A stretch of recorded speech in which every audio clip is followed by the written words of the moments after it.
He stood there, shaking an icon, grieving another. When Bill Cosby approached the podium at Malcolm-Jamal Warner's funeral, the room held its breath. No one was ready for what followed. With tears cutting down his cheeks, Cosby revealed something that stunned the room, a truth he had buried for years. A truth the world had never heard, until now. Even the cameras, hungry for drama, couldn't capture the full weight of that moment. So what did he say? And why did his words leave even the hardest hearts in silence? The connection between Bill Cosby and Malcolm wasn't made for TV. It ran deeper than scripts and spotlight. From the very first day on The Cosby Show, Malcolm was more than a co-star, he was family. A son in every way except blood. So when news broke that Malcolm had died suddenly, the shock hit hard. But no one was hit harder than Bill Cosby himself. At that private service, what unfolded shocked even those who thought they knew the full story. Cosby didn't just cry, he confessed. He opened wounds, shared regrets, and peeled back the curtain on the price of fame both men had paid. His tribute wasn't rehearsed. It was heartbreak, raw and unfiltered. And for the first time, the world saw just how close they had remained, and how far their paths had diverged. In today's video, we're going deeper than headlines. You'll hear first-hand accounts from insiders at the funeral, reactions from co-stars like Phylicia Rashad and Tempest Bledsoe, and shocking details about Malcolm's final days. Details someone clearly wanted to keep quiet. You won't believe what Bill Cosby revealed in that eulogy and why so many left that room in tears. So stay with us. What you're about to hear is emotional, intense, and unforgettable. From day one on set, Cosby became a mentor to young Malcolm-Jamal Warner, not just guiding him through his lines, but through life. Malcolm was just 14 when he landed the role of Theo Huxtable, and quickly became the heart of the fictional Huxtable family. But behind the scenes, that bond ran even deeper. Crew members remember how Cosby would sit with Malcolm long after the cameras stopped rolling, teaching him about the business, the industry, and how to survive as a young black man in a world that's quick to judge and slow to forgive. Cosby didn't see an actor, he saw potential, and he nurtured it. Treated Malcolm like the son he never had.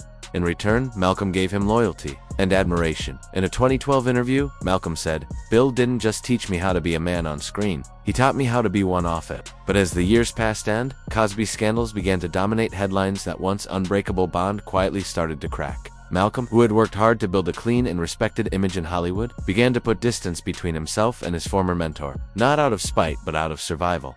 Still, insiders say the emotional tie between them never completely faded. So when the news broke that Malcolm had died suddenly at just 54, allegedly from drowning under suspicious circumstances, Cosby reportedly collapsed, repeating the words, "Not my Theo. Not my Theo." What happened next? No one could have predicted. Frail, aging, and visibly shaken, he asked for the mic. What Bill Cosby said next would freeze the entire room in stunned silence. The church was packed. Cameras were banned. But inside, the air crackled with grief, confusion, and a chilling sense that something deeper was going on. Hollywood elites, former castmates, close friends, and lifelong fans had gathered to say goodbye to Malcolm-Jamal Warner, a man who grew up under the spotlight and somehow remained respected through it all. But no one expected who would walk to the pulpit. Bill Cosby, supported on both sides by aides, the once powerful TV icon moved slowly toward the casket. The man who had once called Malcolm his TV son now stood face to face with devastating loss, his eyes heavy with tears. Despite the scandals, the prison time, and years of silence, Cosby had returned for one reason: to honor Malcolm. His voice trembled as he began, "I knew this young man before he had a mustache. Before the world called him a star, I called him something else. My boy, not by blood, but by spirit." Gasps moved through the crowd. But it wasn't just nostalgia Cosby brought to the mic. He opened up in ways no one had seen before. About the off-camera bond they shared, the quiet moments between takes, the late-night talks, and how he watched Malcolm deal with the harsh side of fame. "This industry," Cosby said slowly, "can swallow you whole." But he stood tall. He walked through the fire and never let the smoke change his soul. Then, the mood shifted. Cosby's voice hardened. His eyes sharpened. "But let's not pretend he was always protected," he continued. "There were people around him who should have shielded him, but they didn't." He paused, then delivered a line that changed everything. "He's not gone because he was reckless. He's gone because others were." You could feel the tension break through the silence. Heads turned, people shifted nervously. Did Cosby just suggest Malcolm's death wasn't an accident? Even Phylicia Rashad, seated in the front row, reportedly closed her eyes and bowed her head as if bracing for impact. Cosby's final words echoed like thunder. "Theo, wherever you are now, forgive us. We couldn't save you." There were no dry eyes left. Actors, executives, pastors, everyone in the room was seen wiping tears. But beneath the grief, something else stirred, a rising sense of unease. Cosby hadn't just spoken from pain. He had just cracked the lid off something darker. While the public was still processing Cosby's cryptic eulogy, Phylicia Rashad, the woman America New as Malcolm's on-screen mother, finally broke her silence. She didn't go to a major network. No red carpet interviews. Just a quiet, closed-door sit-down with a trusted journalist she had worked with before. Her reason was simple. I needed to speak the truth. No cameras, no edits. And what she said shook Hollywood to its core. I think Malcolm sensed something was coming, Rashad said. He didn't spell it out, but he said just enough. Then she shared a chilling detail. Exactly 1 week before his death, Malcolm called her late at night. It was rare. They didn't talk often anymore, but this call felt different. His voice was low, tired, and distant, like someone carrying something too heavy to name. And then he said it. If anything ever happens to me, I just want you to know I love you, Mama. Rashad thought he was just being sentimental. But what followed wiped the smile from her face. He told her people from his past, executives, old colleagues had started reaching out. Not with offers, not with love, but with pressure. They want me to stay quiet, he said, but I can't anymore. Rashad begged him to explain, asked what was going on. But Malcolm only said, you'll see. It's going to come out soon. He shifted the topic, tried to laugh, but his tone never fully recovered. Rashad said there was a heaviness in his words she couldn't shake. Then came her bombshell. I believe Malcolm was preparing to expose something. He didn't tell me what, but he wasn't afraid for his reputation. He was afraid for his life. That one statement flipped the narrative. Was Malcolm's death really a tragic drowning? Or was there something much darker at play? Cosby's emotional confession, Rashad's private warning. And now, a growing cloud of suspicion that Malcolm had been silenced before he could speak. Rumors began to swirl. That Malcolm had saved emails, that he had recorded conversations, that he had files, contracts, and confidential notes tied to Hollywood secrets that were never meant to surface. Some say he had the goods on major industry players. Others believe he was preparing to walk away from it all and tell the world. Why, whatever the truth is, Felicia Rashad's confession didn't quiet the storm, it intensified it. Because now, this wasn't just mourning. This was the beginning of an investigation. In the days after Malcolm-Jamal Warner's shocking death, the public tried to accept the official story. Accidental drowning. Solo retreat. Tragic, but natural. But for those who knew him, family, co-stars, close friends, nothing added up. So let's break it down. Let's expose the inconsistencies in the police narrative that never made the headlines. Inconsistency, #1.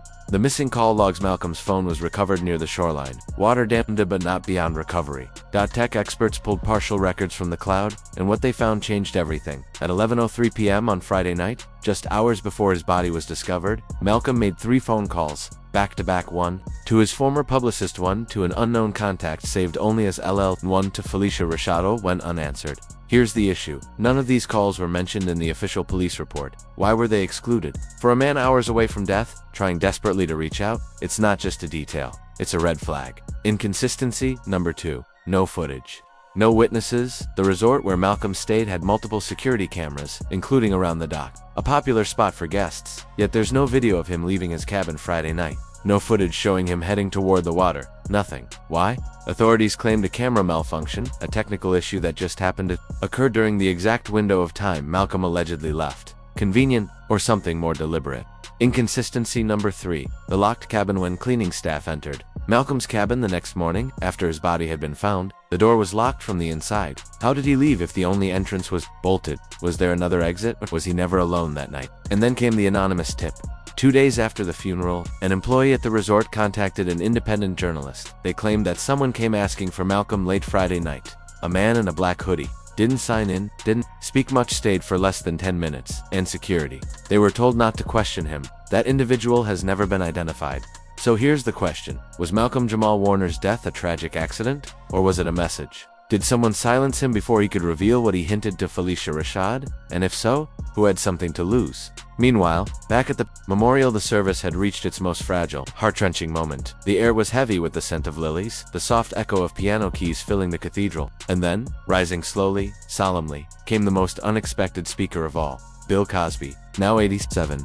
Frail, quiet, humbled by time and scandal. The man once revered as America's dad took the stage. There were no cameras, no applause. Just a long, silent gaze from the crowd as he began to speak, his voice cracking not from age, but from heartbreak. I didn't just watch Malcolm grow up on television, Cosby said. I watched him grow into a man, a thinker, a soul that lit up every room. He wasn't just Theo, he was my son. That line stopped the room cold. There was no performance in Cosby's voice, no persona, just a man who had lost someone he had loved, like blood.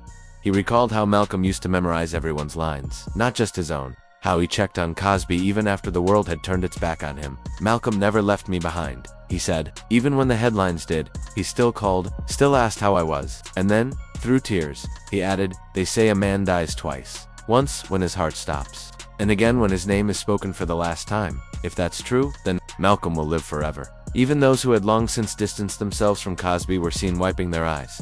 This wasn't PR. This wasn't spin. It was a father figure saying goodbye to a son he couldn't protect. And just when the audience thought they had seen the last emotional blow, Cosby gave them one more. If I could trade places with him, I would. That's how much I loved him. The room broke.